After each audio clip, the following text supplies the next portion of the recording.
Hey everyone, welcome back to Vanquish. This is a God Hard laser cannon only playthrough on the PS4. This is Act 1, Chapter 5. So this is another fun level where run into some new enemies, some new kinds of things come up. Right there I get shot right out of the gate, which is awesome. And there's snipers, and I think there's golden Gorgies in this level as well, so always a priority. So that's another thing about the laser cannon right there, is not only can you not shoot while you're overheating, but when it activates that auto ARS, which by the way I hate on God Hard because it's just annoying. But when that activates, the bar drains so fast you don't even have time to get a shot off. Like that red RI was not that far from me, but I couldn't even land. The laser didn't even connect to him before I ran out of meter. So then I was stuck just waiting again. And right here I melee, which leaves me just kind of sitting here. And that's another thing, is I think a lot of people have this idea that melees are not implemented well because they overheat you, which I completely disagree with. Melees are they're powerful, they do a lot of damage, they do a lot of knockback, they get you out of situations. Different ones have different uses, not much, but they have their different applications. But I will say that that's one aspect of this run I don't enjoy, is that if I were to melee someone, for example, in a normal run, and I had the LFE, I could melee them, bust out the LFE, and fire at them, like hip fire at them, since the LFE causes stagger, or stun lock, whatever you want to say. It knocks them back. It'll destroy enemy projectiles, all kinds of stuff. It shoots through walls, so like for even added safety. You don't have that with this kind of run. You use your melee and then you just are out of options. So here I'm really close to dying. I don't know how I survived this. And right there I was overheating, so I had to slow roll over to this corner. Luckily, like I talked about earlier, my teammates are alive, so they're focused on them and I'm kind of shooting them from the back. Leaves these two snipers open. But yeah, the melee, I really like the melee system that I know a lot of people have a problem with, but I guess Mikami and the team, from what I read, that was a last minute decision to make it overheat you because they were doing some kind of like final play testing, and Mikami thought it was too powerful to not overheat you. I could be wrong. That could be like an urban myth, but I think it makes sense. Being able to do it indefinitely, like let's say you do a boost dodge and then you go back into cover, wait for it to recover for a little bit, and you just go back out and do it again, and you go back into cover and you just repeat the process. It would be a little abusable.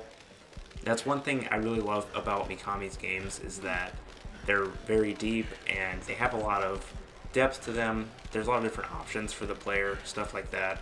But at the same time, they manage to be very well balanced. And I don't know how he and his team managed to find that sweet spot so well in almost every game he directs. But I think this game is a great example of that.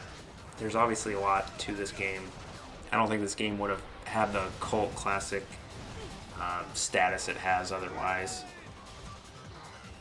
Yeah, so part of these videos, a big part of these videos is going to be me just rambling about stuff, so it's not just going to be straight commentary. So I'm kind of just watching all these enemies fight my teammates and kind of just trying to pick them off from here. Since the Romanov is going to like home in on me, I don't want to get out of cover. And I'm out of grenades, which kind of sucks, but I knew that killing a certain number of the enemies would trigger the checkpoint, so I kind of just tried to maneuver around and kill the red RIs one at a time. So this part is another part where enemies are not really focused on you too much, and any enemy behind a turret is really easy to kill with the laser cannon, since it kind of just shoots right through it basically.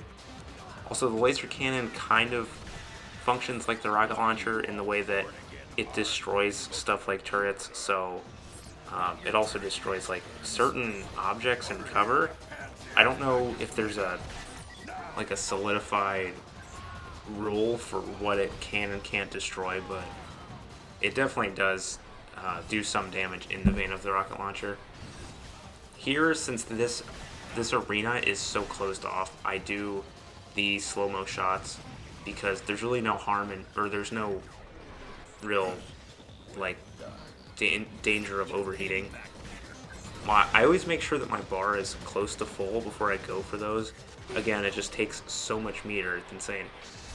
And right here, I do the kickflip with the heavy machine gun to get some air. You don't have to use that. You can boost kick off of a wall to get pretty much the same effect. I just like switching to the heavy machine gun for that though. There I do a grenade lob. I don't know how efficient that was to only kill 2 enemies. So here's a good example of needing to change your strategy for God Hard. If you're playing on a difficulty below this, it's pretty easy to just kind of rush this part. The tank and the enemies start there at the bottom. You can throw an EMP, throw a grenade, rush down there, get behind the tank while it's stunned from the EMP, because EMPs do work on the tank, and just like completely annihilate its weak point in the back there.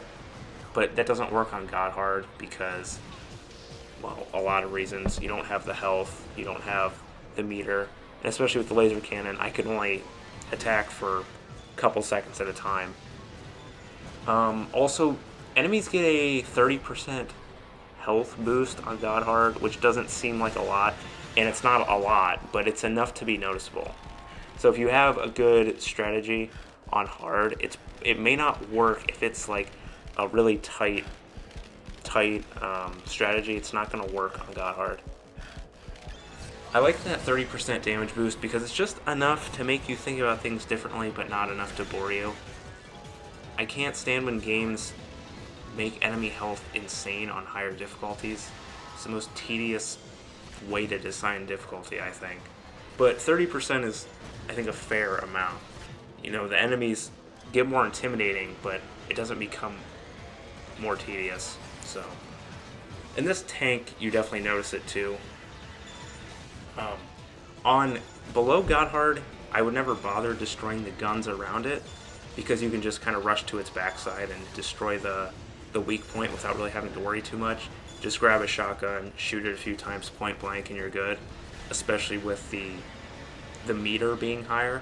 But on God Hard, I always destroy the surrounding guns because they do so much damage, and they can obviously, they're one of those things that can just shoot you right out of cover. So I always recommend destroying all parts of the tank if you're playing on God Hard. Well, that's the end of this level, so I'm going to cut off the commentary, and I'll see you guys next time. Guns are a piece of work, let me tell you.